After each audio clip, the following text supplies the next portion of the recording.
হিসাব সংরক্ষণের ফলে নববর্ষের যে চিরকালীন ঐতিহ্য হালখাতা উৎসব, দোকানে দোকানে লক্ষ্মী গণেশের আরাধনা, ক্যালেন্ডার বিতরণ, মিষ্টির প্যাকেট বিতরণ ক্রমশ কমে যাচ্ছে। কারণ অনেক বাঙালি আজকে এই বাংলা ক্যালেন্ডারের প্রতি আগ্রহ নয়, অনেক বাঙালি জানেও না যে আজকের সনটা কত বঙ্গাব্দে পড়লো, তারিখ তো নয়ই। তাই তারা ইংরাজিটাকে যতটা প্রাধান্য দিচ্ছে বাংলাটাকে ততটা প্রাধান্য দেয়নি। তার ফলে আজকে দোকানে দোকানে প্রায় হালখাতা উৎসব প্রায় বন্ধ হয়ে গেছে। আমাদের বাঙালি জীবনে অনেক অবক্ষয় এসে গেছে, সাহেবিপনা ঢুকে গেছে, বাঙালিয়ানা প্রায় লুপ্তর পথে। কিন্তু দেখুন আজকের দিনে এখনও আমরা যে কোনো ধর্মীয় অনুষ্ঠান, শ্রাদ্ধ, পৈতে বাড়ি, বিবাহ, ধর্মীয় অনুষ্ঠান সমস্ত ক্ষেত্রেই কিন্তু সেই বাংলা ক্যালেন্ডারকে দিনটাকে ধরে নিয়ে আমরা সেই অনুষ্ঠানগুলো পালন করে থাকি। বাংলার কৃষ্টি সংস্কৃতি ঐতিহ্যকে আমাদের তুলে ধরতে হবে আরও বেশি বেশি করে। বিদ্যাসাগর বয়েজ একাডেমি ক্লাব বিগত বৎসরের ন্যায় এবৎসরও তারা গণেশ আরাধনার মধ্য দিয়ে এলাকার ছোট ছোট বাচ্চা ছেলেমেয়েদের নিয়ে নাটক, আবৃত্তি, কুইজ, অঙ্কন প্রতিযোগিতা মাধ্যমে বাংলার চিরাচরিত প্রথাটাকে তুলে ধরছে। ইদানিং তারা পাঁশকুড়া বিজ্ঞান মঞ্চের সহযোগিতায় কুসংস্কারের বিরুদ্ধে জনমত প্রচারের লক্ষ্যে এইখানে একটা আয়োজন করা হয়েছিল। তারা সেটা করেছেন এবং জনগণকে কুসংস্কার সম্পর্কে সচেতন করেছেন। এর জন্য আমি তাদেরকে ব্যক্তিগতভাবে ধন্যবাদ জানাই। সেই সাথে সাথে বিদ্যাসাগর বয়েজ একাডেমি ক্লাবের কাছে আমি অনুরোধ রাখব আগামী দিনে যাতে আরও বড় মাপের একটা কিছু রক্তদান শিবিরের মতো সমাজ কল্যাণমূলক কাজ করা যায়, সেটার দিকে চেষ্টা করার জন্য অনুরোধ রাখব। সেই সাথে শ্রী শ্রী শ্রীদেদা গণেশ দেবতার কাছে চরণে আমরা প্রণাম জানাই। বিদ্যাসাগর বয়েজ একাডেমি ক্লাবের যাত্রাপথ আগামী দিনে আরও সুন্দর হোক, মসৃণ হোক। সবাই সুস্থ থাকুন, সুন্দর থাকুন। স্বাগত 1431 বঙ্গাব্দ। এই কয়টি কথা বলে সবাইকে আমার শ্রদ্ধা, নমস্কার, ভালোবাসা জানিয়ে আমার কথা শেষ করছি। শুভরাত্রি। কৃতি ছাত্রছাত্রীদের উদ্দেশ্যে বলছি, তোমরা অধৈর্য হয়ে পড়ো না। আমাদের কাঙ্ক্ষিত তোমাদের অর্জিত পুরস্কার তুলে দেব। আমরা পেয়েছি আমাদের কাছের মানুষ, মনের মানুষ, আমাদের ডাকে যিনি সবসময় সাড়া দিয়ে থাকেন, মাননীয় সুশান্ত কুমার ভাড়া মহোদয়। আমি ওনাকে অনুরোধ করব আমাদের কাছে ওনার মূল্যবান কিছু কথা যেন তুলে ধরেন।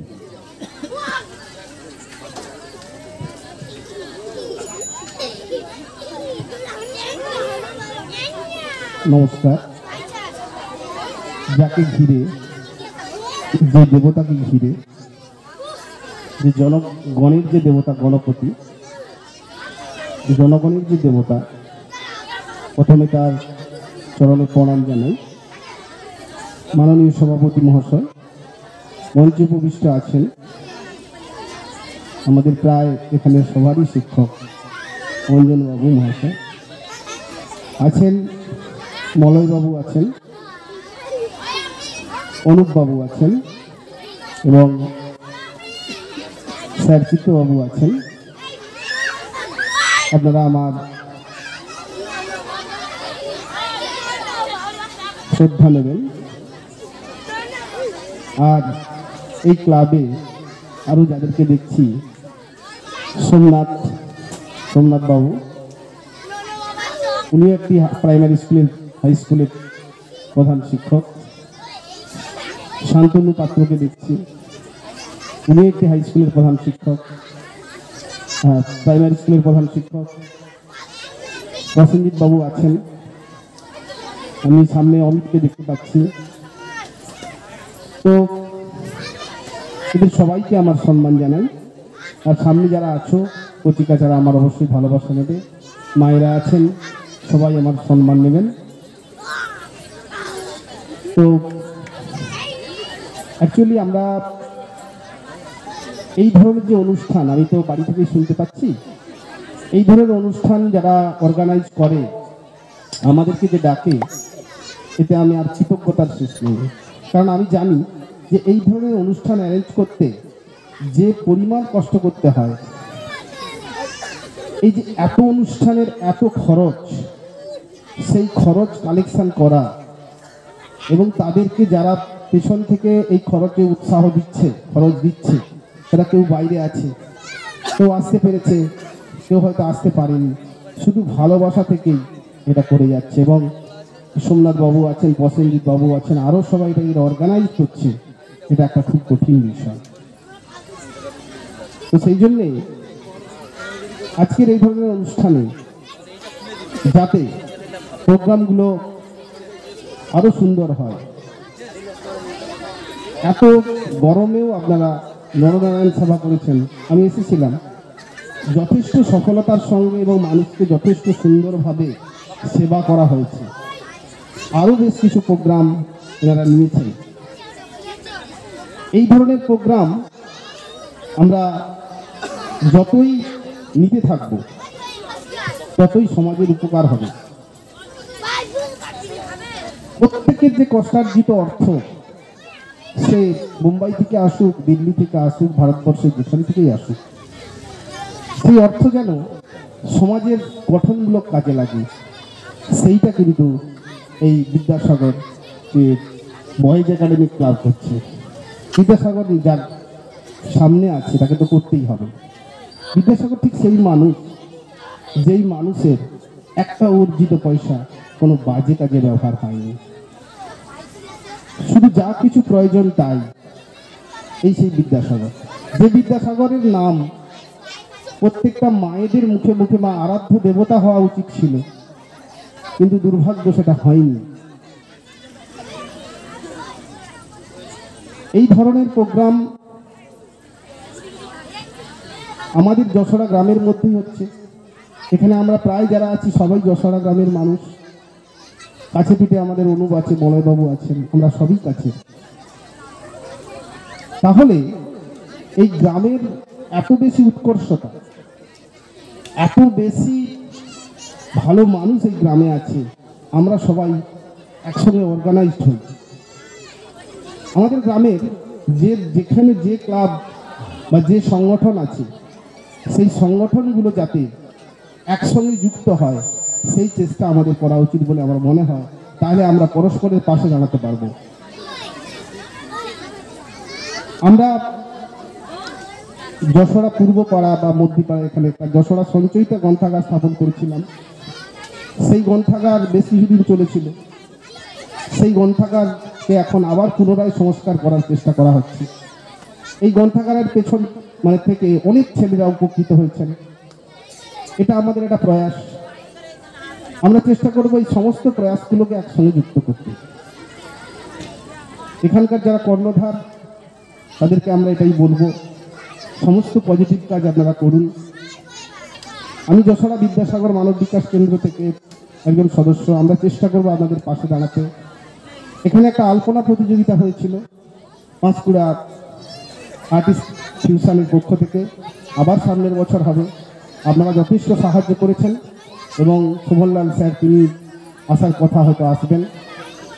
তো এই ধরনের প্রোগ্রাম যখনই হবে আমরা সবাই আপনাদের পাশে আছি।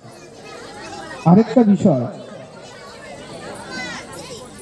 এইটার মাধ্যমে যে সম্প্রীতি ছড়ানো উচিত, তৈরি করা উচিত, সেটা আমাদেরকে করতে হবে।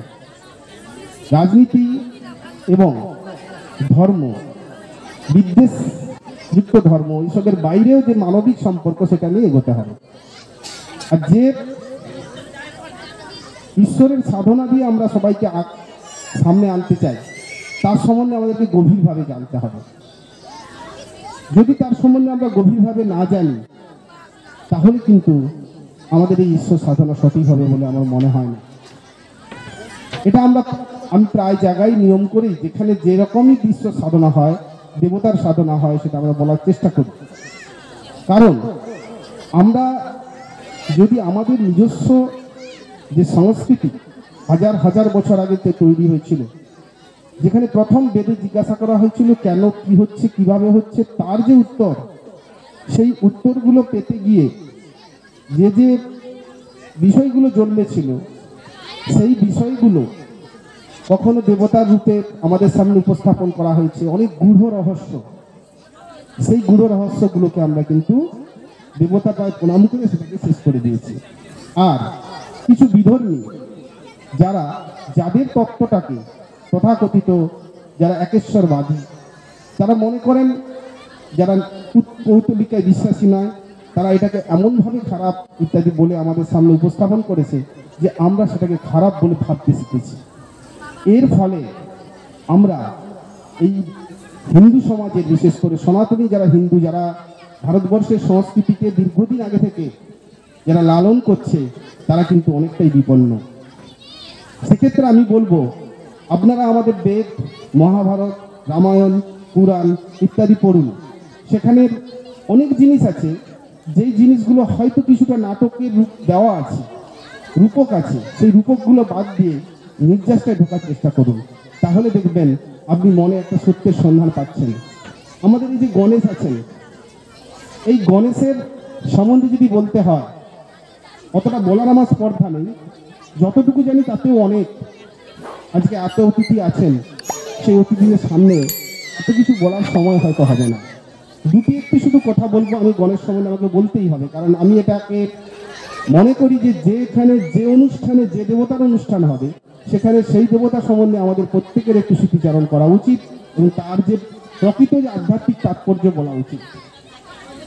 এই যে গণেশের সৃষ্টি হয়েছিল মা দুর্গার গায়ের ময়লা থেকে।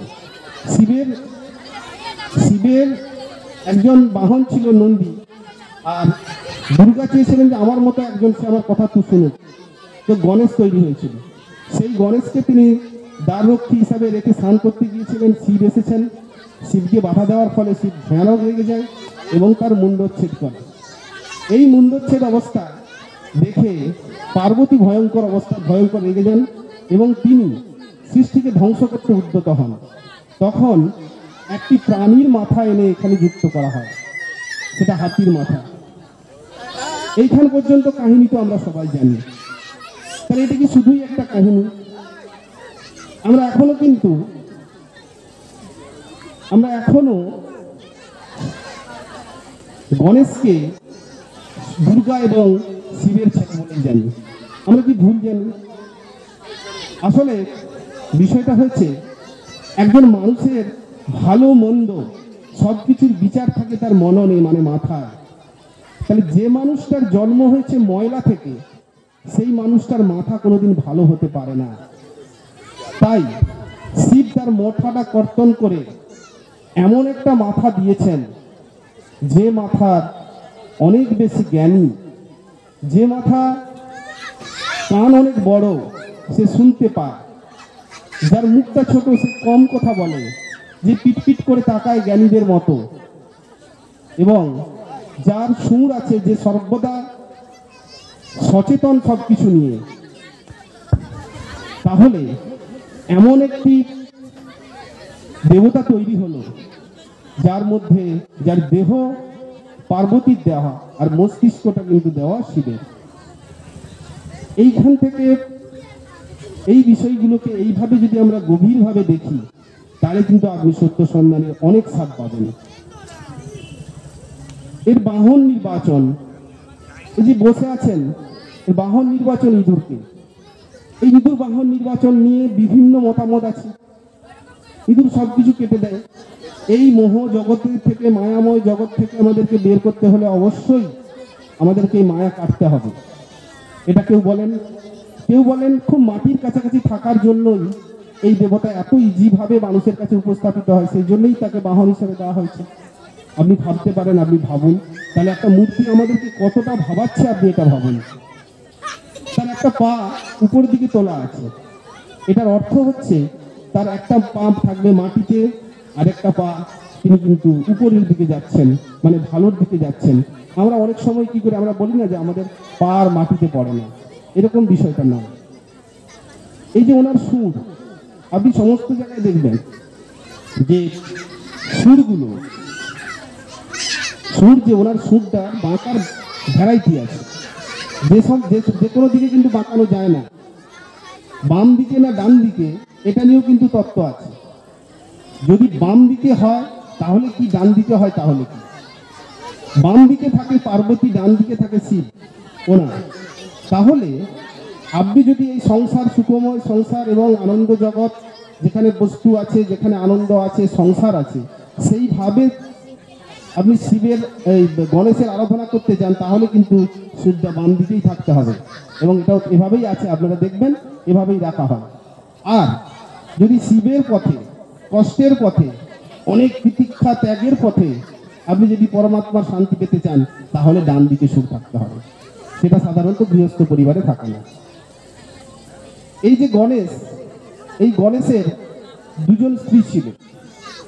তারা কারা আমি সে সম্বন্ধে যাব না, সময় বেশি হয়ে যাবে। তো ঋদ্ধি সিদ্ধি দুজন স্ত্রী, এবং তাদের এই ঋদ্ধি সিদ্ধি আমরা ভাব্য স্ত্রী, কিন্তু এদের আবার ভেতরের তাৎপর্য অনেক বেশি গভীর।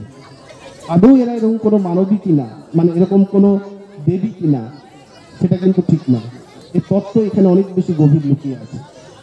সিদ্ধি এবং গণেশের পুত্র হচ্ছে লাভ, এবং ঋদ্ধি এবং গণেশের পুত্র হচ্ছে শুভ। এবং আপনি দেখবেন আমরা ঘরের সামনে গণেশের উপরে শুভ এবং লাভ দেখা। তাহলে এই ব্যাপারগুলো কিন্তু আমাদেরকে জিজ্ঞাসা করতে হবে, জানতে হবে। যত আপনি জানবেন তত আনন্দ পাবেন। আর যদি না জেনে এমনি মাথা ঠুকে দেন, তাহলে আপনি কিছুই বলতে পারবেন না, সমাজের কাছে কিছু বলতে পারবেন না। যারা আমাদের ধর্মটা জানে না, বাইর থেকে তারা আসছে, তারা কি বলবে না, তারা বলবে দেখো এই খারাপ ব্যাপারগুলো কিছুই জানে না, এরকম একটা মুক্তির ব্যাপার, এরকম একটা পেট মোটা লোক বসে আছে, এই সমস্ত জিনিস তারা বলবে।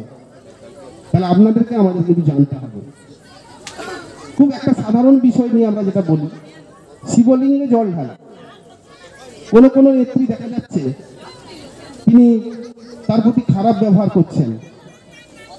কেন করছেন? এখন আপনারাও আমরাও কিন্তু এর জন্য কম দায়ী নয়। কারণ আমরাও মনে মনে ভাবি এই লিঙ্গ মনে হচ্ছে কোনো পুরুষের লিঙ্গ। আসলে লিঙ্গ মানে প্রতীক।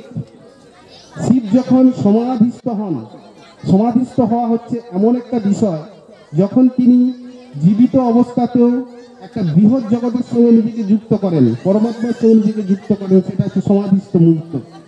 সেই সমাধিস্থ মুহূর্তই হচ্ছে শিবলিঙ্গ। আমরা তারই মাথায় জল ঢালি, কিন্তু আমরা আড়ালে আবডালে হাসি, এসে ভাবি যে এটা খারাপ জিনিস। এই যে আমাদের দৈন্যতা, নিজের ধর্ম সম্বন্ধে না জানার দৈন্যতা, এইখান থেকে আমাদেরকে সরতে হবে।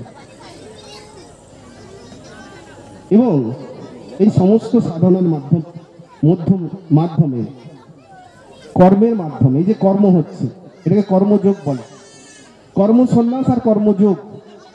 এই কর্ম সন্ন্যাস মানে হচ্ছে কাজ না করে ধ্যান করা। রামকৃষ্ণ থেকে বুদ্ধদেব থেকে সবাই অপোজ করেছে। আর এই কর্মযোগ যেটা প্রসেনজিৎ বাবুরা করছেন, এইটার কিন্তু সব জায়গায়, আমাদের সব জায়গায় কিন্তু এরই প্রশংসা করা হয়েছে যে কর্মযোগের মাধ্যমে প্রকৃত শান্তি হয়, কর্ম সন্ন্যাসের মাধ্যমে নয়। আপনি গীতায়ও দেখবেন একই কথা বলা আছে, কিন্তু আমরা সেই কর্ম সন্ন্যাসটা যারা আছে তাদেরকেই বেশি গুরুত্ব দিয়ে ফেলি। তাই আমি বলবো আপনারা কর্ম, যারা যোগী তাদের পেছনে দাঁড়ান। আর সবশেষে একটাই কথা বলবো, সেই রামকৃষ্ণের ভাষায়, যে আপনজনটি তোমার পাশে পাশে আছে। আপনার পাশাপাশি সব কিছুকে আপনি আপনজন ভাবুন। আপনার পরিবেশের পাশের লোকটা আপনার আপনজন, আপনার সমস্ত বায়ু শক্তি সে আপনার আপনজন, আপনার পাশের যে প্রাণী সে আপনার আপনজন, পৃথিবীর সব থেকে প্রচলিত যেটাকে ঘৃণিত বলছেন সেটাও আপনার আপনজন।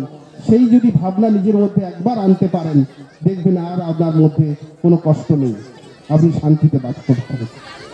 এইভাবেই আপনারা শান্তিতে বাস করবেন, এইসব অনুষ্ঠানকে কেন্দ্র করে ভালো থাকবেন। এবং বয়েজ একাডেমির যে উদ্যোগ তবেই বিদ্যাসাগর বয়েজ একাডেমির যে উদ্যোগ তবেই সফল হবে, না হলে এনাদের এই কষ্ট কিন্তু বিফল হবে। সবাইকে ধন্যবাদ, ভালো থাকার আহ্বান জানিয়ে আমার বক্তব্য শেষ করছি। করতালি কোথায়? স্যারের যেই অমূল্য বক্তব্য, অমূল্য কথা আপনাদের বোধগম্য হয়েছে কিনা জানি না, কিন্তু এটা মানতেই হবে স্যারের ধর্ম এবং আধ্যাত্মিক যে জ্ঞান তা অপরিসীম। স্যার আমাদের প্রতি বছরই এসে তার কিছু ক্ষুদ্র বক্তব্যের মাধ্যমে আমাদেরকে সেগুলো তুলে ধরেন, আমরা অনুপ্রাণিত হই এবং আমরা সেগুলো পাথেয় করে চলার চেষ্টা করি। অত্যন্ত আবেগের আপ্লুত এবং আনন্দিত হওয়ার খবর আমরা সব দিনই আমরা আমাদের প্রধান সাহেবকে আমন্ত্রণ করে থাকি, কিন্তু জানি না কোনো বছরই আমরা ওনার পদধূলি পাইনি বিগত বছরে। আপনাদের সকলের একটু করতালি চেয়ে নিচ্ছি। আমাদের মাধ্যমে আমাদের কাছে এই মুহূর্তে আমরা পেয়েছি আমাদের কেশাপাড় অঞ্চলের মাননীয়া প্রধান সাহেবা মিতা বেসরা সরেন মহাশয়া। তৎসহ আমরা পেয়েছি আমাদের এই যশোরা পশ্চিম পাড়ার পঞ্চায়েত সদস্য মাননীয় অঞ্জন মাইতি মহোদয়কে। আমরা বিদ্যাসাগর বয়েজ একাডেমিক ক্লাব খুবই আনন্দিত। আমরা ক্লাবের পক্ষ থেকে ওনাদেরকে বরণ করে নেব। দীপিকা সামন্ত, আরাধ্যা পাখিরা এবং দেবাশিস সামন্ত মহাশয়, আপনি আমাদের স্টেজের কাছে চলে আসবেন। আমরা শ্বেত চন্দনের শুভ্র ফোঁটা পুষ্পস্তবক দিয়ে বরণ করে নিচ্ছি। চন্দনের ফোঁটা দিয়ে বরণ করে নিচ্ছেন দীপিকা সামন্ত এবং পুষ্পস্তবক দিয়ে বরণ করে নিচ্ছে আরাধ্যা পাখিরা, আমাদের মাননীয়া প্রধান মহাশয়াকে। উত্তরীয় পরিয়ে বরণ করে নিচ্ছে প্রসেনজিৎ ভূঁয়া।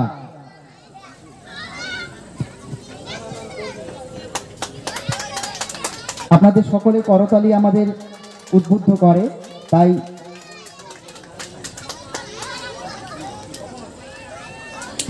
আমরা পেয়েছি মাননীয় অঞ্জন সমুদ্র ফোঁটা দিয়ে বরণ করে নিচ্ছে দীপিকা পাখিরা, পুষ্পস্তবক দিয়ে বরণ করে নিচ্ছে আরাধ্যা পাখিরা এবং উত্তরীয় পরিয়ে বরণ করে নিচ্ছে সায়ন পাখিরা।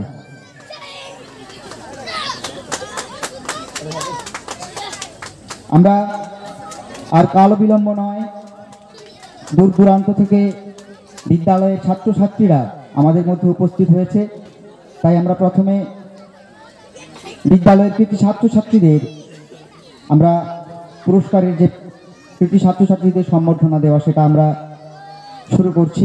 প্রথমে প্রাথমিক বিদ্যালয়,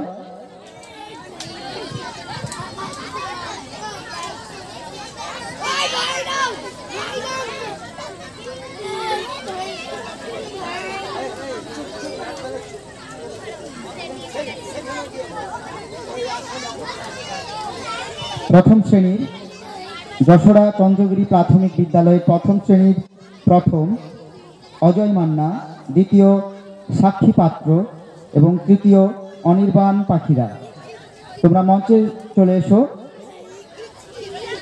প্রথম শ্রেণী প্রথম অজয় মান্না, দ্বিতীয় সাক্ষী পাত্র, তৃতীয় অনির্বাণ পাখিরা।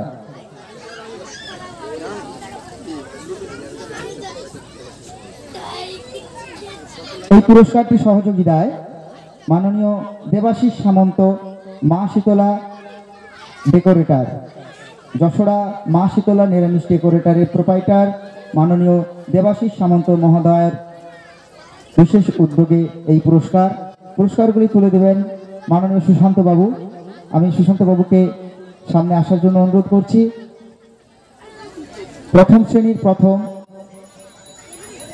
অজয় মান্না, দ্বিতীয় সাক্ষী পাত্র, তৃতীয় অনির্বাণ পাখিরা। প্রথম অজয় মান্না, দ্বিতীয় সাক্ষী পাত্র, তৃতীয় অনির্বাণ পাখিরা। এই ছোট ছোট কচি কাচাদের উদ্দেশ্যে একবার জোরে হাততালি হয়ে যায়। অসংখ্য ধন্যবাদ তোমাদের। দ্বিতীয় শ্রেণীতে প্রথম সুপর্ণা মালিক, দ্বিতীয় শিবম বেরা, তৃতীয় ছন্দাবাগ। তোমরা মঞ্চে চলে এসো। পুরস্কারগুলি তুলে দেবেন মাননীয় অনুপ কুমার মাইতি মহোদয়। ওনাকে আমি মঞ্চের সামনে ডেকে নিচ্ছি। দ্বিতীয় শ্রেণীতে প্রথম সুপর্ণা মালিক, তোমরা চলে এসো। সুপর্ণা মালিক, শিবম বেরা, ছন্দাবাগ। তোমার নাম? সুপর্ণা মালিক কি অ্যাবসেন্ট? আচ্ছা, সুপর্ণা মালিক অ্যাবসেন্ট। ওনার হয়ে ওনার বিদ্যালয়ের দিদিমণি পুরস্কারটি নিয়ে নেবেন। প্রথম সুপর্ণা মালিক, ওটা অ্যাবসেন্ট। দ্বিতীয় শিবম বেরা, তৃতীয় স্মৃতি, তৃতীয় ছন্দাবাগ, তৃতীয় ছন্দাবাগ। প্রথমে পুরস্কারটা ম্যাডামের হাতে তুলে দিন। ম্যাডাম মঞ্চে চলে আসুন। যশোরা চন্দ্রগিরি প্রাথমিক বিদ্যালয়ের সহশিক্ষিকা, ওনার হাতে ওনারই বিদ্যালয়ের কৃতি ছাত্রী। এরপর হাতের তালি।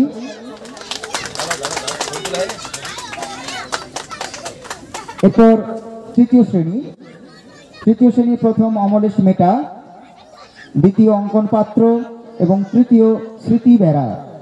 আমি পুরস্কারগুলি তুলে দেওয়ার জন্য মাননীয় অঞ্জন কুমার ঘোষ মহাশয়কে আহ্বান জানাই। তৃতীয় শ্রেণীতে প্রথম অমলেশ মেটা, দ্বিতীয় অঙ্কন পাত্র, তৃতীয় স্মৃতি বেরা। পুরস্কারগুলি তুলে দিচ্ছেন মাননীয় অঞ্জন কুমার ঘোষ মহাশয়। ছোট ছোট বাচ্চারা তাদের মেধার পরিচয় দিয়ে ক্লাসের যে মূল্যায়ন হয়, সে মূল্যায়নের সারা বছর ধরে যে মূল্যায়ন চলতে থাকে, সেই মূল্যায়নের ফল অনুযায়ী প্রথম, দ্বিতীয়, তৃতীয় কৃতি ছাত্রছাত্রী তাদের সম্বর্ধনা। এরপর চতুর্থ শ্রেণীতে প্রথম অমৃত পাখিরা, দ্বিতীয় অদ্রিজা ঘোষ এবং তৃতীয় স্বর্ণেন্দু বেরা। প্রথম অমৃত পাখিরা, দ্বিতীয় অদ্রিজা ঘোষ। পুরস্কারগুলি তুলে দেওয়ার জন্য আমি মাননীয় অঞ্জন মাইতি মহোদয়কে সামনে ডাকছি। প্রথম অমৃত পাখিরা, দ্বিতীয় অদ্রিজা ঘোষ এবং তৃতীয় স্বর্ণেন্দু বেরা।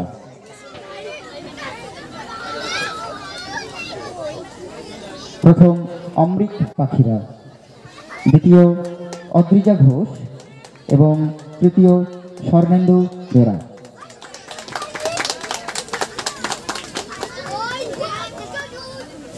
এরপর চতুর্থ শ্রেণী থেকে উত্তীর্ণ হয়ে যারা চলে গেছো, প্রথম সুচেতা পাত্র, দ্বিতীয় অস্মিতা মানা, তৃতীয় অঙ্কিতা পাখিরা। তোমরা মঞ্চে চলে এসো। পুরস্কারগুলি তুলে দেবেন মাননীয় মলয় কুমার সামন্ত মহাশয়। আপনি সামনে চলে আসবেন প্লিজ। চতুর্থ শ্রেণী থেকে উত্তীর্ণ হয়ে যারা পঞ্চম শ্রেণীতে উঠেছে, প্রথম সুচেতা পাত্র, দ্বিতীয় অস্মিতা মান্না, তৃতীয় অঙ্কিতা পাখিরা। করতালি হয়ে যাক। ছোট ছোট বাচ্চাদের কৃতি ছাত্রছাত্রী সম্বর্ধনা অনুষ্ঠান চলছে। আমরা প্রথমে প্রাথমিক বিদ্যালয়গুলো সেরে নিলাম। আমরা একটানা একই সঙ্গে দিতে চাইছি না। এর ফাঁকে আমরা অমৃতকে ডেকে নেব। অমৃত, তুমি মঞ্চে চলে এসো। এখন আবৃত্তি পরিবেশন করবে অমৃত পাখিরা। আবৃত্তি পরিবেশন করছে অমৃত পাখিরা। নমস্কার, আমি একটি কবিতা বলে শোনাচ্ছি। মিথ্যে কথা সংকোচ লোকে আমি ভালোই বলে, দিব্যি চলো অনুসই, দোষের মধ্যে একটু নাকি মিথ্যে কথা কই। কাঠশিলাতে যাবার পথে ট্রেন ছুটেছে যখন, মায়ের কাছে বাবার কাছে করছে বকুম বকুম। হঠাৎ দেখি মাঠের মধ্যে চলন্ত সব গাছে এক এক রকম ভঙ্গি ফোটে, এক এক রকম নাচে। ও মা, দেখো নৃত্যনাট্য। যেই বলেছি আমি, মা বকে দেয়, বড্ড তোমার বেড়েছে ফাজলামি। চিড়িয়াখানার নাম জানো তো? আমার সঙ্গে মেসোর। আদর করে দেখিয়ে দিলেন পশুরাজের কিশোর। কদিন পরে চুন কুসানো দেওয়াল জুড়ে একই ঠিক অবিকল সেই রকম মূর্তি যেন দেখি। ক্লাসের মধ্যে যেই বলেছি সুরঞ্জনার কাছে, জানিস আমার ঘরের মধ্যে সিংহ বাঁধা আছে। শুনতে পেয়ে দিদি বলি, অমনি বলে, শোনো, এসব কথা আবার যেন না শুনি কখনো। বলি না তাই এসব কথা, সামলে থাকি খুব, কিন্তু সেদিন হয়েছে কি এমনই ব্যাকুপ। আকাশ পারি আবার চোখ গিয়েছে আটকে, শরৎ মেঘে দেখতে পেলাম রবীন্দ্রনাথকে। নমস্কার। অসংখ্য ধন্যবাদ। তাদের ক্ষুদ্র বৃহৎ তাদের চিন্তা ভাবনা দিয়ে যে কবিতা লেখেন, সেই কবিতাকে কণ্ঠের মধ্য দিয়ে তার যে ভাব, আমরা জানি সমস্ত কবিতা এবং গদ্য যারা লেখেন, কবিরা, লেখকরা, ওনাদের সেই লেখার মাধ্যমে এক সুচিন্তিত মতামত আমাদের সমাজের সামনে তুলে ধরেন। সেটাকে শুধুমাত্র কণ্ঠের মাধ্যম দিয়ে বাচন ভঙ্গিমায় প্রকাশ করে এমন আবৃত্তি করাটার শিল্প কিন্তু খুবই কঠিন। তাই ছোট্ট অমৃত যে সুচারুভাবে আমাদের কাছে এই আবৃত্তিটা তুলে ধরলো, তার জন্যে আরও একবার হাতের তালি কিন্তু ওর প্রাপ্য। সবাইকে অনুরোধ করছি আরেকবার হাতের তালি। এরপর আমরা পেয়েছি গোপালনগর বিহারীলাল বিদ্যাপীঠের প্রাক্তন প্রধান শিক্ষক মাননীয় চিত্তরঞ্জন মান্না মহোদয়কে। ওনাকে পেয়ে আমরা সত্যি গর্বিত। আমি ওনার কাছ থেকে দু চার কথা শুনে নিচ্ছি।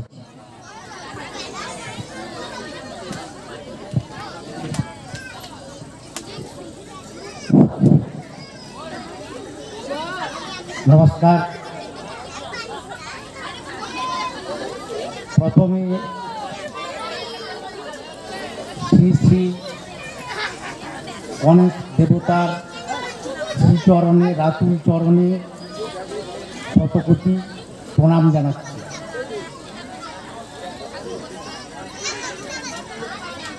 বিদ্যাসাগর বয়েজ একাডেমিক ক্লাব, এই ক্লাব এই যে গণেশ পূজার আয়োজন করেছে,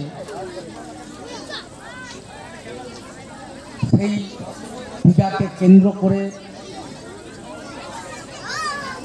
5 দিন ধরে যে অনুষ্ঠান চলছে, আজ পুরস্কার বিতরণী অনুষ্ঠান। এই অনুষ্ঠানের সম্মানীয় সভাপতি মহাশয়,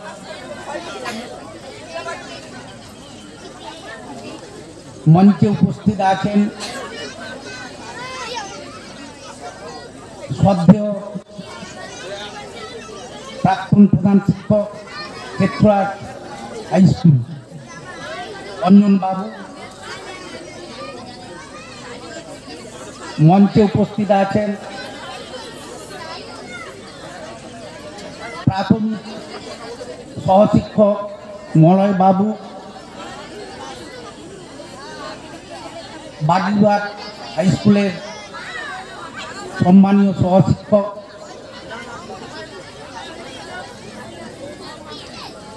কেশাপাট গ্রাম পঞ্চায়েতের সম্মানীয় প্রধান সাহেবা, পঞ্চায়েত প্রতিনিধি,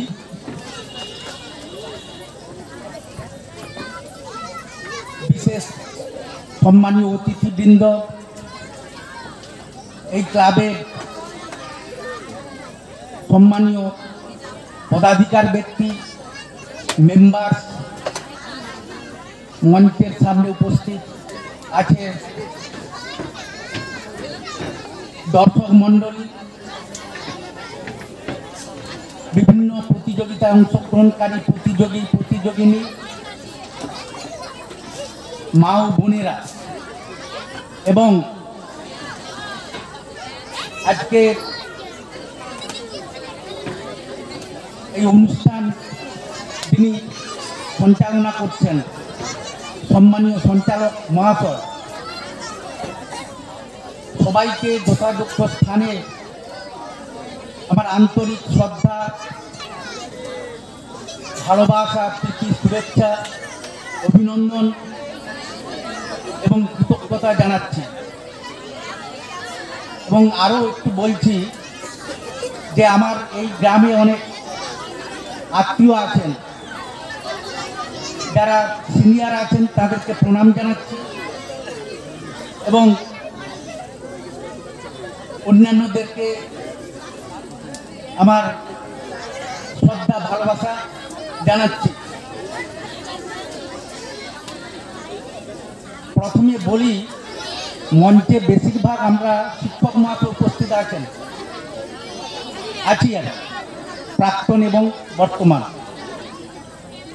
শিক্ষা সম্পর্কে একটু বলি। স্বামী বিবেকানন্দ বলেছেন, education is the manifestation of perfection already in man. এর অর্থ কি না, প্রত্যেক মানুষের অন্তরে কিছু গুণাবলী আছে, সেই মানুষের অন্তঃস্থিত গুণাবলী পরিপূর্ণতার প্রকাশই হচ্ছে শিক্ষা। প্রাতঃস্মরণীয় ঈশ্বরচন্দ্র বিদ্যাসাগর মহাশয় বলেছেন, শিক্ষার উন্নতি ছাড়া জাতির উন্নতি হইতে পারে না। কবিগুরু বিশ্বকবি রবীন্দ্রনাথ ঠাকুর বলেছেন,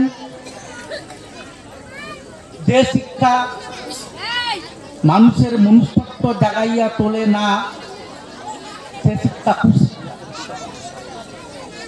যাই হোক, অনেক অতিথিবৃন্দ আছেন, চেষ্টা করছি যতটা সংক্ষেপে বক্তব্য পেশ করা যায়। খেলাধুলার নিশ্চিত কিছু এখানে হয়েছে, তাই প্রসঙ্গে বলি যে শিক্ষা এবং খেলাধুলা একে অপরের পরিপূরক। খেলাধুলা ছাড়া শরীর সুস্থ থাকে না।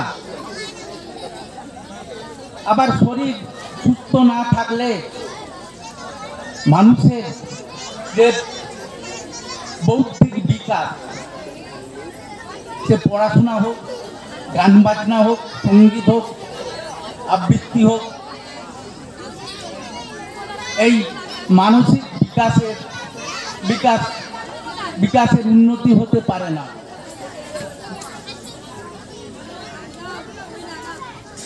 একটা সাংস্কৃতিক কথা আছে,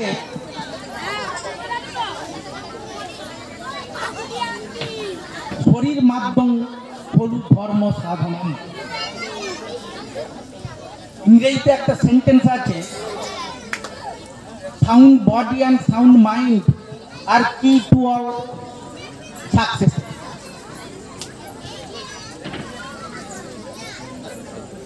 এরপরে বলি, ধর্ম সম্বন্ধে একটু বলি।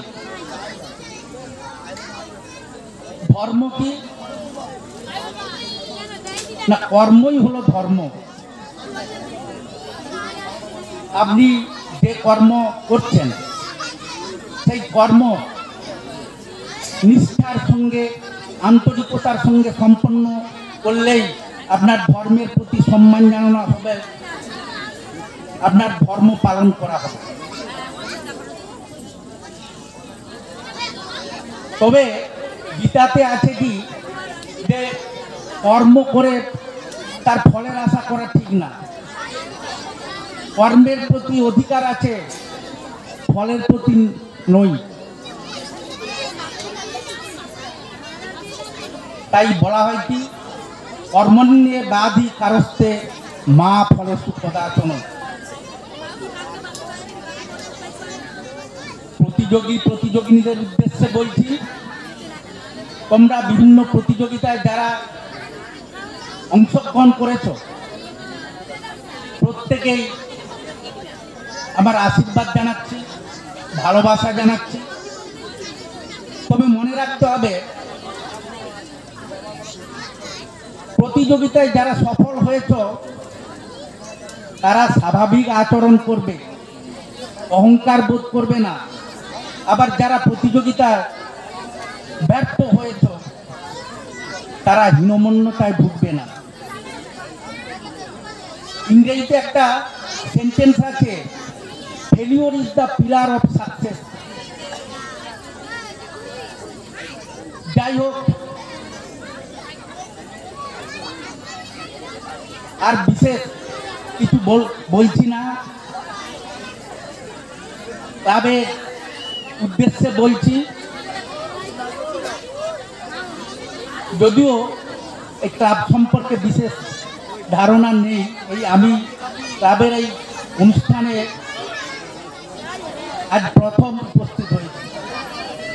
যে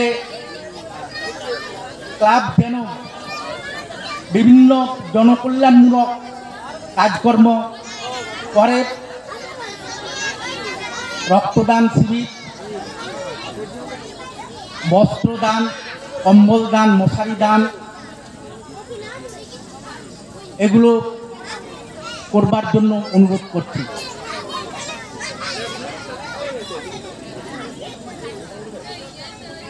আর বক্তব্য দীর্ঘায়িত করব না। উপস্থিত সবাইকে, সভাপতি সহ অন্যান্য বিশেষ অতিথিবৃন্দ এবং সামনের দর্শক মণ্ডলী, সবাইকে আবারও আমার আন্তরিক শ্রদ্ধা, নমস্কার, শুভেচ্ছা জানাচ্ছি। পরের বছরের জন্য একটা ভক্তিমূলক ছড়া দিয়ে আমার বক্তব্য শেষ করব। জয় শ্রী গণেশ, জয় শ্রী গণেশ, বল রে মোদের মন। গণেশ পুজো করব মোরা, এই করেছি পণ। নমস্কার।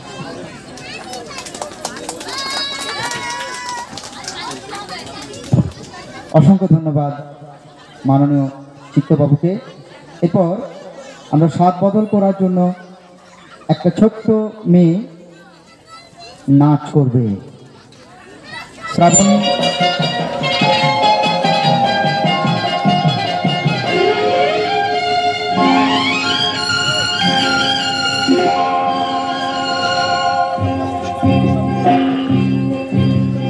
ছোট্ট ছোট্ট পায়ে চলতে চলতে ঠিক পৌঁছে যাব। এই ছোট্ট ছোট্ট পায়ে চলতে চলতে ঠিক পৌঁছে যাব। সেই চাঁদের পাহাড় দেখতে পাবো। সেই চাঁদের পাহাড় মাথায় যাহার রাঙানো হয় দেখতে পাবো। ঠিক পৌঁছে যাব। এই ছোট্ট ছোট্ট পায়ে চলতে চলতে ঠিক পৌঁছে যাব।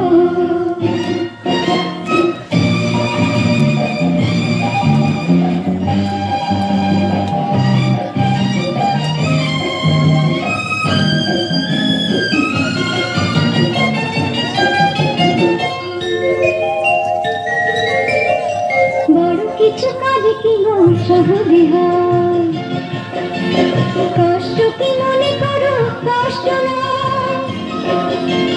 বড় কিছু কাজে কি মন সহজে হয়, কষ্ট কি মনে করো কষ্ট নয়। চোখ ভরে জল এলে চোখে তা মুছে ফেলে, দুটি চোখ ভরে জল এলে চোখে তা মুছে ফেলে নতুন সাহসে মুখ বাড়াবো। ঠিক পৌঁছে যাব। এই ছোট্ট ছোট্ট পায়ে চলতে চলতে ঠিক পৌঁছে যাব। ঠিক পৌঁছে যাব।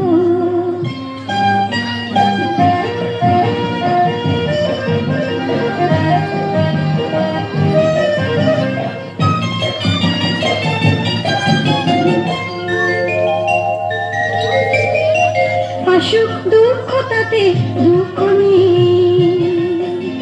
সুখের রাজ্য আছে এই পথে, আসুক দুঃখ তাতে দুঃখ নেই,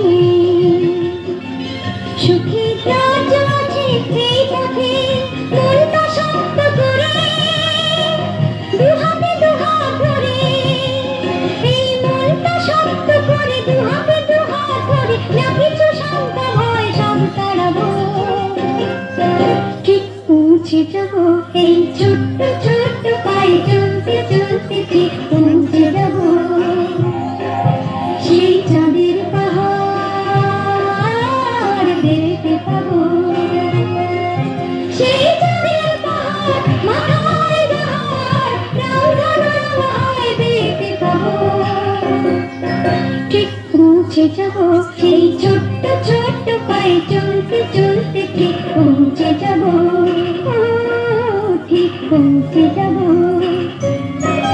ঠিক পৌঁছে যাবো, ঠিক পৌঁছে যাবো, ঠিক পৌঁছে যাবো। একটা যারা প্রথম দ্বিতীয় তৃতীয় রয়েছে তোমরা চলে এসো। ষষ্ঠ শ্রেণীতে প্রথম অন্বেষা রানা, দ্বিতীয় অর্ঘ্য সামন্ত, তৃতীয় নেহা সামন্ত। পুরস্কারগুলি তুলে দেবেন কেশাপাট অঞ্চলের মাননীয় প্রধান মিতা বেশরা সরেন মহাশয়া, ওনাকে মঞ্চের সামনে আহ্বান করছি। ষষ্ঠ শ্রেণীতে প্রথম অন্বেষা রানা, দ্বিতীয় অর্ঘ্য সামন্ত, তৃতীয় নেহা সামন্ত। ম্যাডাম একটু সামনে আসছে। প্রস্তুত থাকবে সপ্তম শ্রেণীতে শ্রেয়া পাত্র, প্রীতি পাখিরা ও স্নেহা পাখিরা। প্রথম অন্বেষা রানা, দ্বিতীয় অর্ঘ্য সামন্ত, তৃতীয় নেহা সামন্ত। কেউ একজন অনুপস্থিত।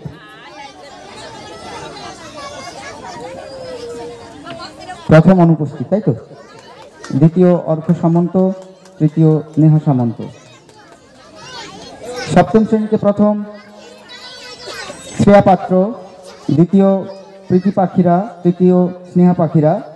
পুরস্কারগুলি তুলে দেবেন এই পুরস্কারের যিনি দাতা, মা শীতলা, যশোরা মা শীতলা নিরামিষ ডেকোরেটর। আচ্ছা, এই পুরস্কারটা ম্যাডাম দিয়ে দিচ্ছেন। সপ্তম শ্রেণীতে প্রথম শ্রেয়া পাত্র, দ্বিতীয় প্রীতি পাখিরা, তৃতীয় স্নেহা পাখিরা। প্রথম আছে, দ্বিতীয় প্রীতি পাখিরা কোথায়? তৃতীয় স্নেহা পাখিরা। পরে এইটে অষ্টম শ্রেণীতে প্রথম অর্ণ আদক, দ্বিতীয় রুম্পা সামন্ত, তৃতীয় শুভদীপ মালাকার। পুরস্কারগুলি তুলে দেবে দেবাশিস সামন্ত, প্রোপাইটার যশোরা মা শীতলা নিরামিষ ডেকোরেটর। দেবাশিস সামন্ত, তুমি মঞ্চে চলে এসো। অষ্টম শ্রেণীতে প্রথম অর্ণ আদক, দ্বিতীয় রুম্পা সামন্ত, তৃতীয় শুভদীপ মালাকার। দাতা এই পুরস্কার অর্থাৎ কৃতি ছাত্রছাত্রী সম্বর্ধনার যে দাতা দেবাশিস সামন্ত অনুপস্থিত, বাকিরা অনুপস্থিত। পুরস্কার তুলে দিচ্ছেন মাননীয় দেবাশিস সামন্ত, এই পুরস্কারের যিনি দাতা। রুম্পা সামন্ত দ্বিতীয়, প্রথম আর তৃতীয় অনুপস্থিত। এরপর নবম শ্রেণীতে প্রথম অন্বেষা সামন্ত, দ্বিতীয় আনন্দধারা, তৃতীয় কথিকা খাঁ। প্রথম অন্বেষা সামন্ত, দ্বিতীয় অন্বেষা অনুপস্থিত, অন্বেষা দাদু আছে, ওনাকে বলছি আপনি মঞ্চে চলে আসুন। পুরস্কারগুলি তুলে দেবেন কেশাপাড় অঞ্চলের উপপ্রধান মাননীয় আনন্দ বক্সী মহোদয়, আপনাকে মঞ্চের সামনে আহ্বান করছি। প্রথম অন্বেষা সামন্ত, অন্বেষার দাদু আছেন, দ্বিতীয় আনন্দ ধারা, তৃতীয় কথিকা খাঁ। দশম শ্রেণীর প্রথম অনামিকা ভূঁইয়া, দ্বিতীয় শুভদীপ দাস, তৃতীয় সাথী সামন্ত। দশম শ্রেণীর প্রথম অনামিকা ভূঁইয়া, দ্বিতীয় শুভদীপ দাস, তৃতীয় সাথী সামন্ত। এই পুরস্কারগুলি তুলে দেবেন আমাদের ক্লাবের সম্পাদক মাননীয় তপন ভূঁইয়া মহোদয়, আপনি মঞ্চে চলে আসুন। দশম শ্রেণীতে প্রথম অনামিকা ভূঁইয়া, দ্বিতীয় শুভদীপ দাস, তৃতীয় সাথী সামন্ত, তৃতীয় অনুপস্থিত। এরপর আমরা যে কয়েকদিন ধরে প্রতিযোগিতাগুলি হয়েছিল তার পুরস্কার প্রথমে তুলে দেব। প্রথমে হয়েছিল অঙ্কন প্রতিযোগিতা। এই অঙ্কন প্রতিযোগিতা দুটি বিভাগে হয়েছিল, চতুর্থ শ্রেণী পর্যন্ত প্রথম বিভাগ এবং পঞ্চম থেকে অষ্টম পর্যন্ত দ্বিতীয় বিভাগ। প্রথম বিভাগে প্রথম হয়েছিল অদ্রিজা সামন্ত, দ্বিতীয় ধ্রুবজ্যোতি দাস, তৃতীয় রোহিত রায়। আমরা তোমাদের মঞ্চে আহ্বান করছি, মঞ্চে চলে এসো। প্রথম অদ্রিজা সামন্ত, দ্বিতীয় ধ্রুবজ্যোতি দাস, তৃতীয় রোহিত রায়। আমরা অঙ্কনে প্রথম, দ্বিতীয়, তৃতীয় ওদের হাতে একটা মেমেন্টো এবং একটা সার্টিফিকেট তুলে দেব। প্রথম অদ্রিজা, দ্বিতীয় ধ্রুবজ্যোতি দাস, তৃতীয় রোহিত রায়। এই পুরস্কারগুলি তুলে দেবেন মাননীয় অঞ্জনবাবু। আপনাকে সামনে আসার জন্য অনুরোধ করছি। ক বিভাগের প্রথম অদ্রিজা সামন্ত। হাতের তালি, তুলির টানে এদের যে শিল্প সেটা ভরিয়ে দিয়েছিল ছোট্ট একটা আর্ট পেপারের মধ্যে, সুন্দর সুনিপুণ তুলির টান দিয়ে এবং রং পেন্সিলের স্কেচ দিয়ে। তাই এদের সাফল্য সত্যি প্রশংসনীয়। এরা আরও বড় হয়ে বড় মাপের শিল্পী হয়ে উঠবে। প্রথম অদ্রিজা সামন্ত, দ্বিতীয় ধ্রুবজ্যোতি দাস, তৃতীয় রোহিত রায়। ওদের জন্য আরও একবার জোরে হাতের তালি। এরপর পঞ্চম থেকে অষ্টম শ্রেণী পর্যন্ত দ্বিতীয় গ্রুপে প্রথম হয়েছিল সুপ্রমণ্ডল, দ্বিতীয় অস্মিতা সামন্ত, তৃতীয় অস্মিতা মান্না। তোমাদের মঞ্চে আহ্বান করছি, তোমরা মঞ্চে চলে এসো। শুক্র অনুপস্থিত। শুক্রর যে স্কুলের যে ম্যাডাম আছেন ওনাকে মঞ্চে আহ্বান করছি। ওনারই স্কুলের ম্যাডাম। প্রথম শুক্রমণ্ডল অনুপস্থিত, দ্বিতীয় অস্মিতা সামন্ত। পুরস্কারগুলি তুলে দেবেন মাননীয় অঞ্জন মাইতি, আমাদের যশোরা পশ্চিম পাড়ার মাননীয় পঞ্চায়েত সদস্য। ওনাকে মঞ্চের সামনে আহ্বান করছি। অস্মিতা সামন্ত অনুপস্থিত। প্রথম শুক্রমণ্ডল, ওনার হয়ে প্রথম শুক্রমণ্ডল, ওনার হয়ে ওনার বিদ্যালয়ের প্রাক্তন ছাত্র। অ্যাকচুয়ালি শুক্রমণ্ডল আগে ওনার স্কুলে পড়তো, এখন সপ্তম শ্রেণীতে পড়ে। দ্বিতীয় অস্মিতা সামন্ত অনুপস্থিত, তৃতীয় অস্মিতা মান্না। এরপরে পরপর যে প্রতিযোগিতাগুলি হয়েছিল তার সফল যে প্রতিযোগী ও প্রতিযোগিনীরা, তাদের নাম প্রথম, দ্বিতীয়, তৃতীয় নাম। প্রসেনজিৎকে একটু মঞ্চে ডেকে নেব, তুমি একটু চলে এসো।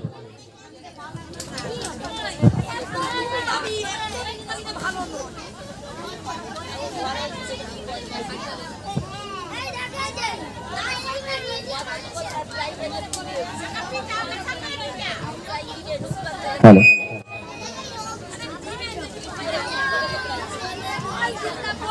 হ্যালো। আমরা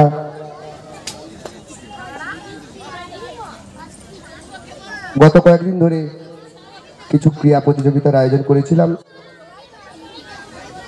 প্রথমে হয়েছিল টুপি পরানো প্রতিযোগিতা। টুপি পরানো প্রতিযোগিতায় প্রথম প্রিয়াঙ্কা সাঁতরা, দ্বিতীয় উষশ্রী গোস্বামী, তৃতীয় সন্দীপ সাঁতরা। তোমার দিকে মঞ্চে ডাকছি, তোমরা এসো। প্রধান অতিথি মাননীয় অঞ্জন কুমার ঘোষ মহোদয়কে, প্রাক্তন প্রধান শিক্ষক, ক্ষেত্রহাট হারাধন ইনস্টিটিউট। আমার খুব ভালো লাগে স্যারের কথা শুনতে, মনোমুগ্ধকর কিছু কথা, কিছু উপদেশ, কিছু আদেশ ওনার কাছ থেকে সংক্ষিপ্ত আকারে আমরা শুনে নেব।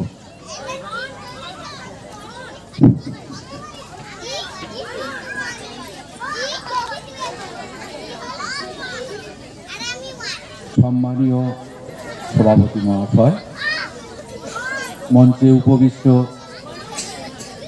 কেশাপাত অঞ্চলের প্রধান দিদিমণি, আমার স্নেহের সুশান্ত, অনুপ, মলয়, অঞ্জন এবং শ্রদ্ধেয় চিত্তবাবু, আর আমার দাদা অসিতদা সভাপতি মহাশয়, সবাইকেই আন্তরিক শুভেচ্ছা, প্রীতি এবং অভিনন্দন জানাই। আজকের এই অনুষ্ঠানটি একটি প্রাতঃস্মরণীয় মহামানবের নামে অঙ্কিত যে ক্লাব, তাদের দ্বারা তাদের সবাইকে আমি আন্তরিক আমার অভিনন্দন জানাই। এই বিদ্যাসাগর নামটি 1820 খ্রিস্টাব্দে যার জন্ম, 1920 চলে গেছে, 2020ও চলে গেছে, এখনো পৃথিবীর বুকে, বাংলার বুকে, আমাদের অন্তরে উনি বেঁচে আছেন। আমরা মারা যাব, আমরা সবাই মৃত্যু আমাদের হবে, আবার আমাদের জন্ম হবে, আবার আমরা মারা যাব, আবার আমাদের জন্ম হবে। প্রতিবারে আমরা এসে শুনে যাব ঈশ্বরচন্দ্র বিদ্যাসাগর নামে একজন মহামানব এই বাংলার বুকে জন্মগ্রহণ করেছিলেন। ইনি এমন একজন মানুষ, তার নামে নামাঙ্কিত ক্লাব। তোমরা এই নামের প্রতি শ্রদ্ধা দিয়ে সমস্ত কাজ আগামী দিনে করবে। তোমাদের অন্তরে, তোমাদের প্রাণে, তোমাদের হৃদয়ে, তোমাদের কর্ম প্রচেষ্টার মধ্যে বিদ্যাসাগরের আশীর্বাদ থাকবে, এই প্রার্থনা জানাই। এই এলাকার আগেও আমি অনুষ্ঠানে এসেছি, আমার মতো একজন ক্ষুদ্র মানুষকে আমন্ত্রণ জানায়, আমি তাকে ধন্য। আমি কিন্তু তখন দেখেছি অনেক ছেলে কি সুন্দর সুন্দর আবৃত্তি করছে এবং কত মেয়েরা নাচছে, গান করছে, ভালো লাগতো, ভালো লেগেছিল।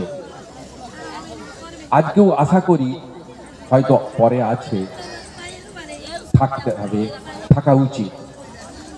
জানি না আমার স্নেহের ছাত্রী, আমার পরম প্রিয় মুনমুন তার ছাত্রছাত্রীদেরকে সেইভাবে ট্রেনিং দিয়েছে কিনা, করা উচিত।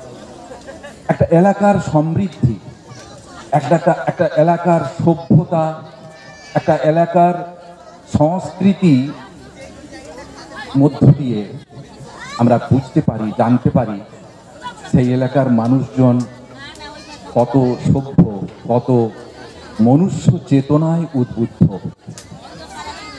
রামকৃষ্ণ একটা সুন্দর কথা আমাদের সবাইকে কান মুলিয়ে শিখিয়ে দিয়ে গেছে, মানুষ মানের হুঁশ যার আছে। কি অদ্ভুত একটা ছোট কথা, মানের হুঁশ যার আছে সে মানুষ। সেই মনুষ্যত্ব বোধের যে মানুষ, তার পরিচয় পাওয়া যায় সংস্কৃতির মধ্য দিয়ে। প্রসেনজিৎ, সোমনাথ, তোমাদের এই এলাকার ছেলে মেয়েদেরকে, ভবিষ্যৎ প্রজন্মের ছেলে মেয়েদেরকে, মুনমুন, তোমাদেরকেই তুলে ধরতে হবে এই সংস্কৃতির জগতে। সংস্কৃতি যত আসবে, যত আবৃত্তি করবে, যত গান বাজনা করবে, যত নাচ শিখবে, যত শিল্পকলার মধ্য দিয়ে নিজেকে নিয়ে যেতে পারবে, সেই ছেলেটির, সেই মেয়েটির মনের বিকাশ অসম্ভব রকমের বৃদ্ধি পাবে। মনুষ্যত্ব বোধের, ওই যে মানুষ, মানুষের মর্যাদায় সে পরিগণিত হবে, সেইটি দরকার। সেইটি তোমাদেরকেই করতে হবে। তোমরা শিক্ষক, তোমরা করো, তোমাদের চেতনার মধ্যে সেটা আছে। শুধু এদেরকে একটু সম্মিলিত করে এদের মধ্যে উদ্বুদ্ধ ভাব এনে দিতে হবে, ইন্সপিরেশন দিতে হবে। আমরা শিক্ষকতা করেছি, আমরা সবাই জানি ওই ABCD শেখানো, A+B এর হোল স্কয়ার শেখানো, একটা বিজ্ঞান শেখানো, ইংরেজিতে একটা ট্রান্সলেট শেখানো সবাই পারে। শিক্ষক সেই যে ছেলেটির মেয়েটির মধ্যে স্পিরিট এনে দেয়, তাকে উদ্বুদ্ধ করে, তার চেতনাকে বৃদ্ধি করার জন্য তাকে স্পিরিটেড করে দেয়, উৎসাহিত করে, সেই শিক্ষক। তোমরা যেন সেই জায়গাটায় নিজেদেরকে বিকশিত করে দিতে পারো। আজকের এই মহতি দিনে আমি একজনের কথা বলতে গিয়ে একটু শ্রদ্ধা নিবেদন করব। আমি বাড়ি থেকে আস্তে আস্তে এটা মনে ভেবেছিলাম। তিনি আর কেউ নন, তিনি আমাদের সবাইয়েরই মা। তিনি সতেরও মা, অসতেরও মা। তিনি সর্বস্তরের জাতি ধর্ম নির্বিশেষে সমস্ত মানুষের মা, জগৎ জননী। সেই মা শারদার প্রতি শ্রদ্ধা একটু জানিয়ে আমার কথা আমি শেষ করব। আপনারা সবাই রামকৃষ্ণদেবের নাম শুনেছেন, বিবেকানন্দের নাম শুনেছেন, তার কর্মপ্রচেষ্টার কথা অনেক শুনেছেন। কিন্তু তাদেরকে স্পিরিটেড করেছে কে? তাদেরকে শক্তি দিয়ে জগৎ সভায় বিশ্ব বরেণ্য করেছে কে? রামকৃষ্ণদেব যত অবতার আমাদের ভারতবর্ষে শুধু নয়, বিশ্বে জন্মগ্রহণ করেছে। সেই যীশু খ্রিস্ট থেকে আরম্ভ করে মোহাম্মদ, ইসলাম ধর্মের প্রবর্তক হযরত মোহাম্মদ থেকে আরম্ভ করে আমাদের ভারতবর্ষের যত অবতার, সে ভগবান শ্রীকৃষ্ণ থেকে আরম্ভ করে সব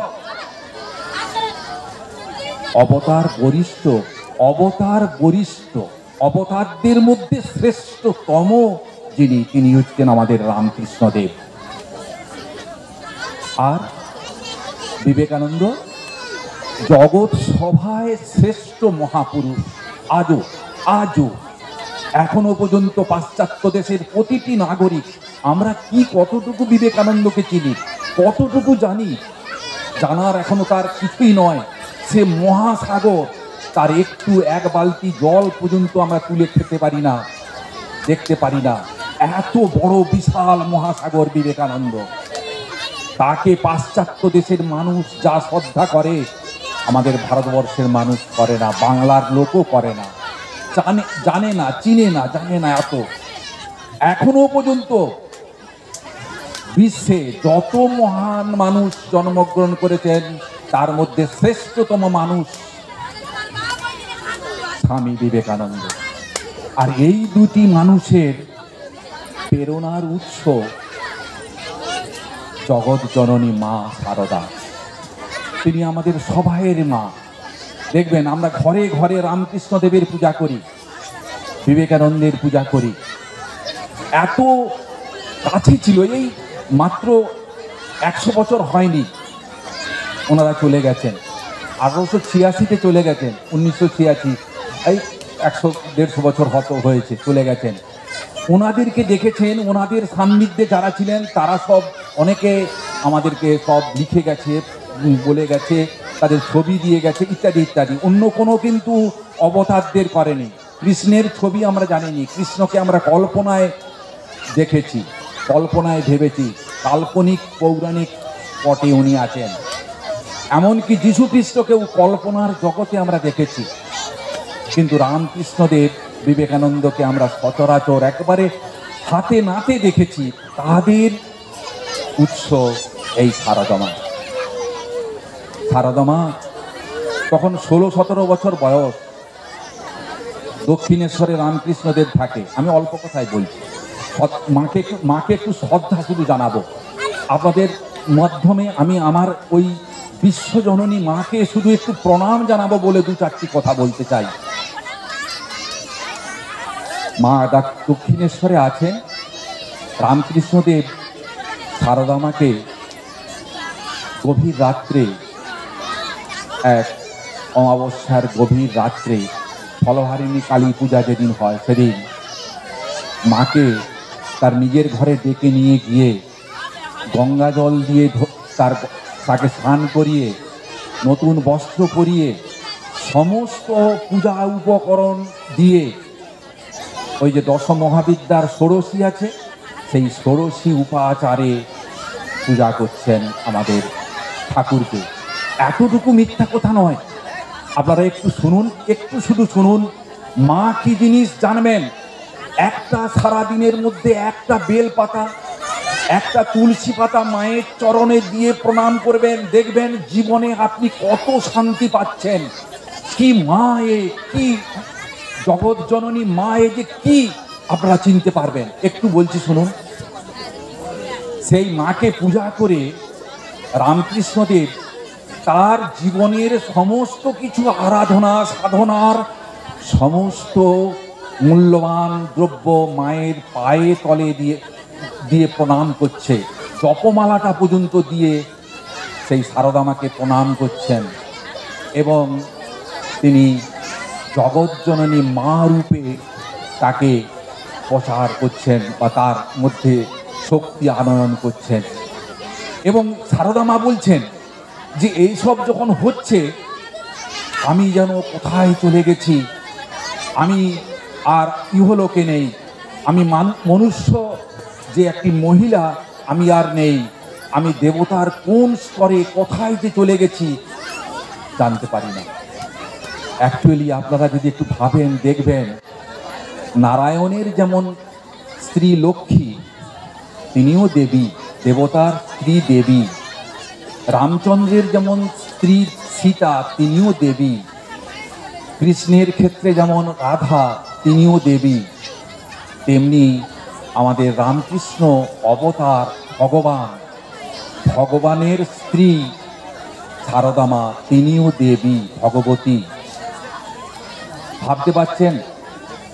স্বামী স্ত্রী দুজনে একই সাথে একই ঘরে একই বিছানায় একই খাটে দিনের পর দিন আছেন, কোনো জৈবিক ক্রিয়া তাদের মধ্যে হয় না। পৃথিবীর ইতিহাসে, বিশ্বের ইতিহাসে এমন কোনো মহাপুরুষ এবং তার স্ত্রী নেই ঠিক রামকৃষ্ণদেব এবং সারদা মায়ের মতো। এমন কোনো মহামানব মহামানবী নেই, এত উচ্চাঙ্গের এনারা। এবং সেই সারদা মা যখন পরবর্তী স্টেজে রামকৃষ্ণদেব চলে গেলেন, কত দুঃখ কষ্টের মধ্যে কিভাবে বেঁচে থাকতে হয়, কিভাবে ধৈর্যশীলভাবে থাকতে হয়, কিভাবে তিতিক্ষার মধ্যে থাকতে হয়, কিভাবে ঘর সংসারের সমস্তকে দেখতে হয়। জয়রামবাটিতে এসছে নিজের বাড়ি, চারটি ভাই, ভাইয়ের বউ, তাদের ছেলে মেয়ে কত, সবাইকে নিয়ে আছে। কামারপুকুরে নিজের শ্বশুর বাড়িতে এসছে, শাক বুনতিছে, নিজে ভিক্ষান্ন করে যা চাল পাচ্ছে তা রান্না করে শাক ভাত খেয়ে বেঁচে আছে। আমাদেরকে শিখিয়ে দিয়ে গেছেন কারো কাছে হাত পাতবি না, কারো কাছে হাত পাতবি না, নিজের প্রচেষ্টায় যেটুকু পারবি সেইটুকু অর্জন করে বেঁচে থাকবি। কি অপূর্ব কথা তার বাণী। মানে বলতে গেলে অনেক কথায় আমাদের সোমনাথ বলছে একটু সংক্ষিপ্ত করতে, আমি সংক্ষেপে বলছি, ঠিক আছে? পরিবেশ পরিস্থিতিতে বলতে হবে, তাই আমি বলছি অল্প কথায়। সারদা মা বলছেন যে জীবনে শান্তি যদি পেতে চাস, কি অপূর্ব কথা, জীবনে শান্তি যদি পেতে চাস পরের দোষ দেখবি না, দোষ দেখবি নিজে। জগৎকে আপন করে নিতে শিখ। এই জগৎ তোর, তুই জগতের সব কিছুর মালিক হয়ে যাবি। একটু ভেবে দেখুন দেখি আমরা তার বিপরীতটা করি কিনা। দুটি মহিলা বা দুটি গিন্নি যদি পাশাপাশি আসি, কার বাড়িতে কি হচ্ছে, কার কি হচ্ছে সমালোচনাটা আগে করি। আমার বৌমা আমাকে খেতে দেয়নি, আমার ছেলে আমার সঙ্গে খারাপ ব্যবহার করছে, পরের দোষ দেখে আমি আমার কথাটা চুপ করে যাই। বারবার বলছেন যে না, শান্তি ওখানে পাবি না। পরের দোষ যখন দেখবি তুই মনে শান্তি পাবি না। শান্তি তখনই পাবি যখন পরের দোষ দেখবি না, নিজের দোষ দেখবি, নিজের কথা ভুল ত্রুটি দেখবি। সেটা যদি দেখিস তাহলে কি তুই শান্তি পাবি। অপূর্ব কথা নয়? এমনি কত সুন্দর সুন্দর উপদেশ দিয়ে তিনি আমাদের জীবনকে বেঁধে দিয়ে গেছেন। আমাদের দেবী, আমাদের মা, আমাদের জগৎ জননী, জগৎ যেভাবেই চলুক। রামকৃষ্ণ বিবেকানন্দ একবার বলছেন যে ওরকম 10টা রামকৃষ্ণদেব চলে গেলেও আমার কিছু যায় আসে না, এক মা সারদা যদি চলে যায় আমরা কেউ বেঁচে থাকতে পারবো না। মা সারদা যদি হাত দিয়ে ধুলা ছড়িয়ে দেয় লাখো লাখো বিবেকানন্দ তৈরি হবে। ও জ্যান্ত দুর্গা। এই যে দুর্গার পূজা আমরা করি, মৃন্ময়ী মূর্তি পূজা করি, এ জ্যান্ত দুর্গা এসেছে জগৎ সংসারে সমস্ত মানুষকে শিক্ষা দিতে, জ্ঞান দিতে, শান্তিতে বসবাস করার শিক্ষা দিয়ে গেছে। আমাদের সেই বৈদিক যুগ থেকে, বৈদিক যুগের নারীরা তখন ছিল মাতৃতান্ত্রিক সমাজ, মেয়েরাই প্রধান, মেয়েরাই সব।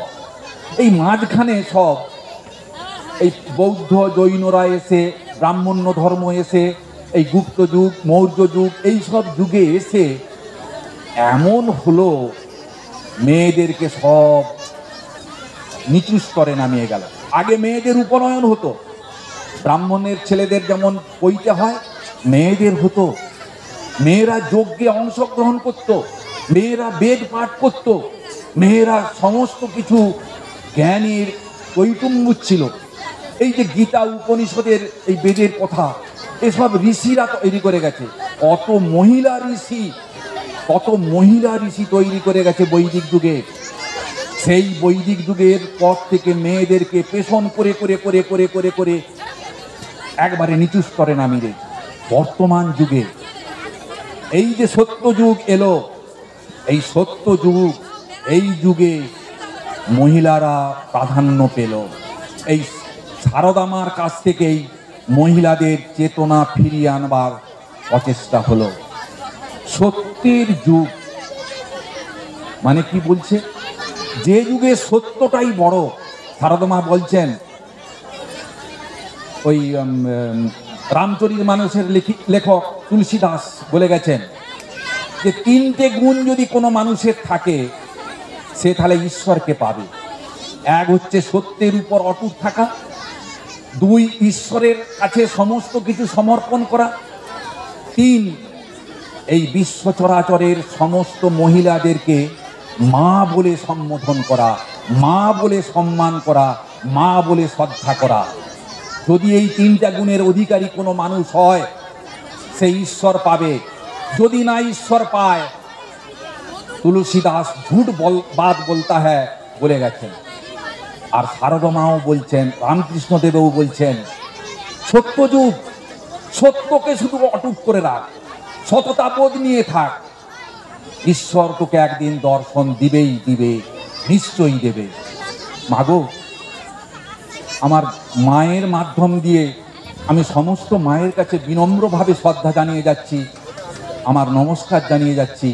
আপনারা যা যেখানে যা পূজা করুন, রামকৃষ্ণদেব, বিবেকানন্দ পূজা করুন, মা সারদার চরণে সারাদিনে একবার যেন একটা তুলসী পাতা হলেও নিবেদন করেন। দেখবেন আপনারা কত শান্তিতে সুখে থাকবেন। ধন্যবাদ।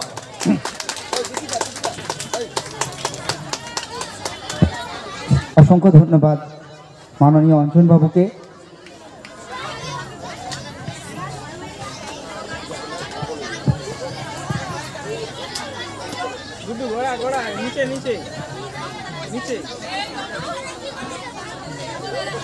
এরপর নৃত্য পরিবেশন করবে দীপিকা সামন্ত। তার আগে আমরা আনন্দের সহিত ঘোষণা করতে চাই, আপনাদের জানাতে চাই, আমাদের মধ্যে উপস্থিত হয়েছেন আমাদের কেশাপাড় গ্রাম পঞ্চায়েতের উপপ্রধান মাননীয় আনন্দ বক্সী মহোদয়। আমরা ক্লাবের পক্ষ থেকে ওনাকে বরণ করে নেব।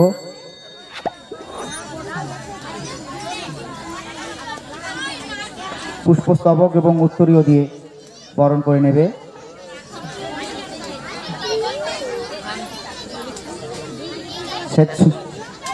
শ্বেত চন্দনের শুভ্র ফোঁটা দীপিকা সামন্ত। ফুলের তোড়া দিয়ে বরণ করে নেবে অঙ্কিতা পাখিরা এবং উত্তরীয় পরিয়ে বরণ করে নেবেন প্রসেনজিৎ ভূঁইয়া। প্রসেনজিৎ ভূঁইয়া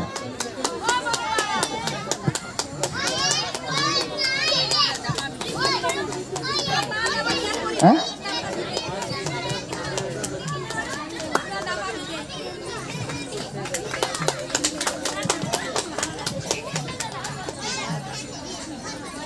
এরপর নৃত্য পরিবেশন করবে দীপিকা সামন্ত।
অসংখ্য ধন্যবাদ দীপিকা সামন্তকে।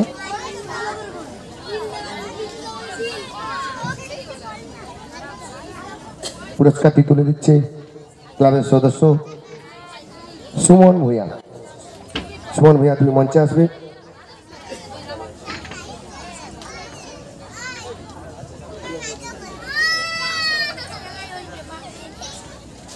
প্রথম প্রিয়াঙ্কা সাদরা, দ্বিতীয় উষশ্রী গোস্বামী, তৃতীয় সন্দীপ সাঁতরা।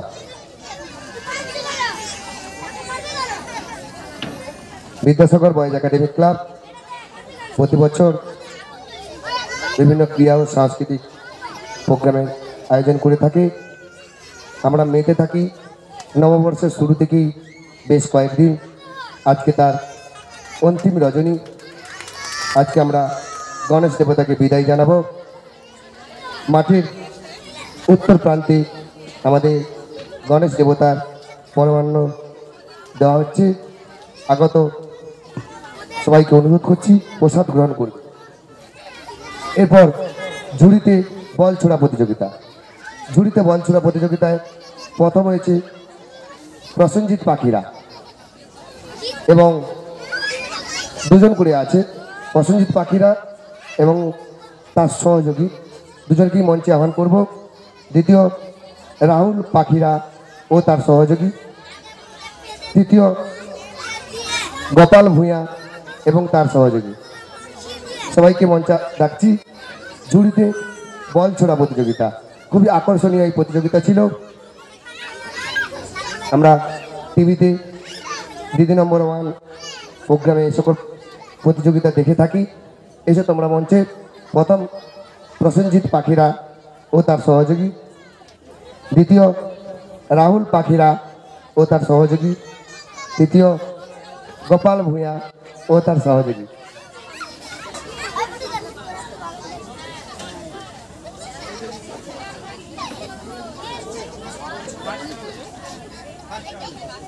আচ্ছা, তোমরা প্রস্তুত থাকবে। এরপর ইন আউট প্রতিযোগিতা।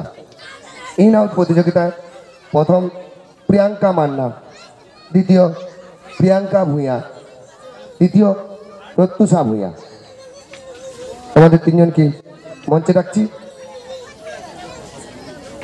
প্রথম প্রিয়াঙ্কা মান্না, দ্বিতীয় প্রিয়াঙ্কা ভূঁইয়া, তৃতীয় প্রত্যুষা ভূঁইয়া। এরপরে হয়েছিল হাঁড়ি ভাঙা প্রতিযোগিতা। হাঁড়ি ভাঙা প্রতিযোগিতায় ক্লাবের সদস্যরা একটু আসবে, একটু সহযোগিতা করে দেবে। এরপর মঞ্চে রাখবো ক্লাবের সদস্য সীমন্ত পাখিরাকে। হাঁড়ি ভাঙা প্রতিযোগিতা প্রথম হয়েছে, প্রথম নয়, একজনই হাঁড়ি ভেঙেছে, একজনই পুরস্কার পাবে। সায়ন মণ্ডল, ছোট্ট একটা ছেলে, সুন্দরভাবে হাঁড়ি ভেঙে দিয়েছে আমাদের এই বিদ্যাসাগর বয়েজ একাডেমি ক্লাবের মাঠে। এখানে হাঁড়ি ভেঙেছে সায়ন মণ্ডল, ছোট্ট একটা ছেলে। পুরস্কার তুলে দিচ্ছে ক্লাবের সদস্য সীমন্ত পাখিরা।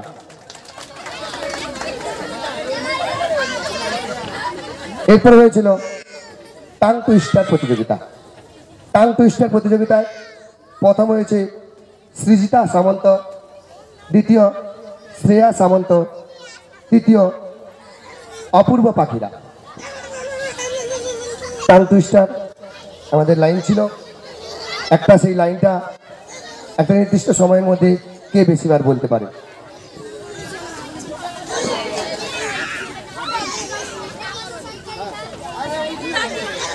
পুরস্কার তুলে দিচ্ছে ক্লাবের সদস্য কার্তিক মান্না। কার্তিক মান্না মঞ্চে আসবে।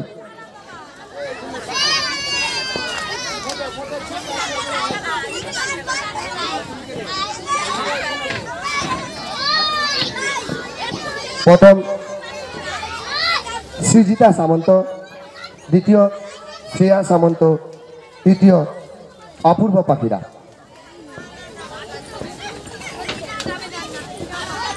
এরপর হয়েছিল মিউজিক্যাল চেয়ার প্রতিযোগিতা। আমাদের চিরাচরিত গ্রাম বাংলার খুবই আকর্ষণীয় প্রতিযোগিতা। প্রথম হয়েছে দীপিকা সামন্ত। দীপিকা সামন্ত প্রথম, দ্বিতীয় শ্রেয়া সামন্ত, তৃতীয় অঙ্কিতা পাখিরা। তোমাদের তিনজনকে মঞ্চে ডাকছি। পুরস্কার তুলে দেবে ক্লাবের সদস্য গোপাল ভূঁইয়া। গোপাল ভূঁইয়া, তুমি মঞ্চে আসবে।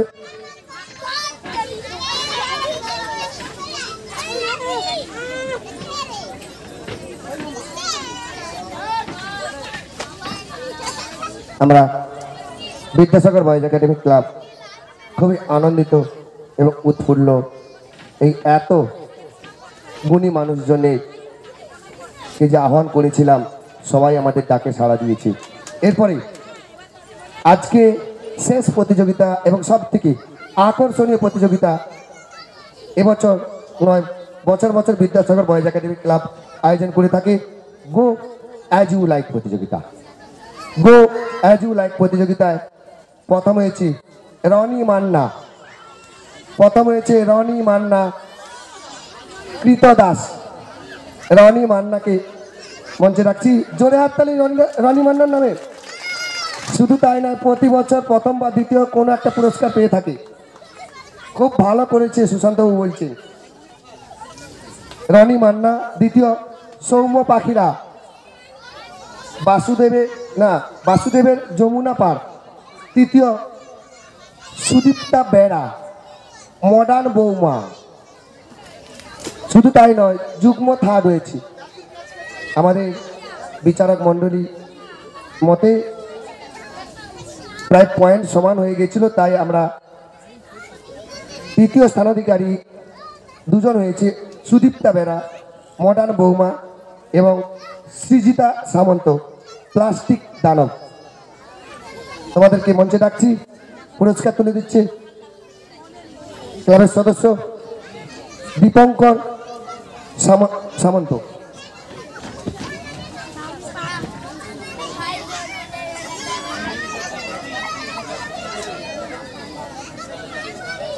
আমরা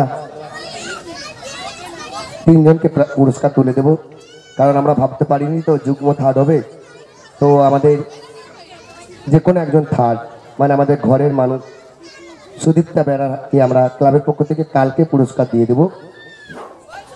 সৃজিতা সামন্তের হাতে আমরা পুরস্কার তুলে দেব এবং সুদীপ্তা বেড়াকে কালকে ক্লাবের পক্ষ থেকে পুরস্কার তুলে দেওয়া হবে। আমাদের হাতে পুরস্কার নেই, কারণ প্রথম দ্বিতীয় তৃতীয়রই পুরস্কার আনা হয়েছিল। তুমি থাকবে থাকবে পুরস্কার তুলে দিচ্ছি দীপঙ্কর সামন্ত। প্রথম রনি মান্না, কৃতদাস, জোরে হাততালি।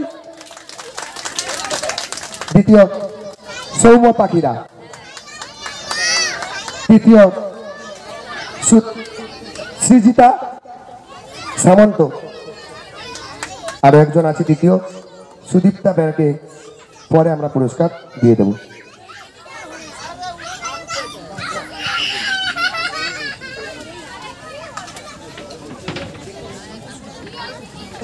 এছাড়াও যারা এই যেমন খুশি তেমন সাজে প্রতিযোগিতায় অংশগ্রহণ করেছিল, বিদ্যাসাগর বয়েজ একাডেমি ক্লাব ঘোষণা করেছিল যারা অংশগ্রহণ করবে সবাইকে আমরা সান্ত্বনা পুরস্কার দেব। তো সান্ত্বনা পুরস্কারের জন্য আমি মঞ্চে ডাকবো পীযূষ সামন্তকে। পীযূষ সামন্ত, পরপর তোমরা আসবে। ক্লাবের সদস্য শীতল ভূঁইয়া থাকবে, দেবাশিস সামন্ত থাকবে, পুরস্কার তুলে দেবে পরপর। পীযূষ সামন্ত, অনিক মাইতি, তোমরা দুজন ছিলে, দুজনই আসবে। প্রিয়াঙ্কা মান্না, তোমরা দুজন ছিলে, দুজনই আসবে। অঙ্কিত পাখিরা, সায়ন মণ্ডল, সৌমিলি সাউ, পবিত্র ভূঁইয়া এবং তোমার ভাই সূর্য ভূঁইয়া, সায়নী ভূঁইয়া এবং প্রত্যুষা ভূঁইয়া, বঙ্কিম মুখার্জি, সুদেশনা মান্না, তোমরা দুজন, সঞ্চিতা বেরা, কৃষ্ণা ভূঁইয়া,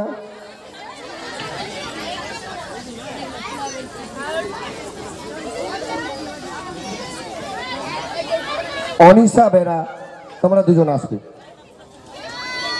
সবাইকে সান্ত্বনা পুরস্কার তুলে দিচ্ছি দেবাশিস সামন্ত এবং শীতল ভূঁইয়া।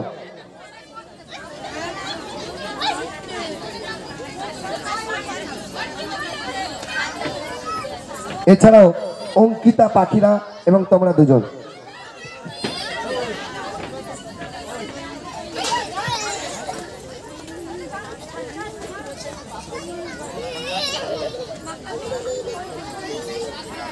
হাততালি কোথায়? এই গরমের মধ্যে বিকেল 5টার সময় সেজে বিদ্যাসাগর স্পোর্টিং গ্রাউন্ডে এসছি। ক্লাবের সদস্য সুমন ভূঁইয়াকে বলবো একটা ছবি তুলে রাখতে।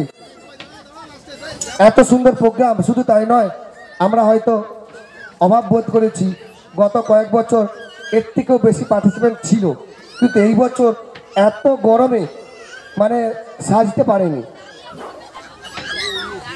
তবুও আমাদের 19টা স্টল হয়েছিল।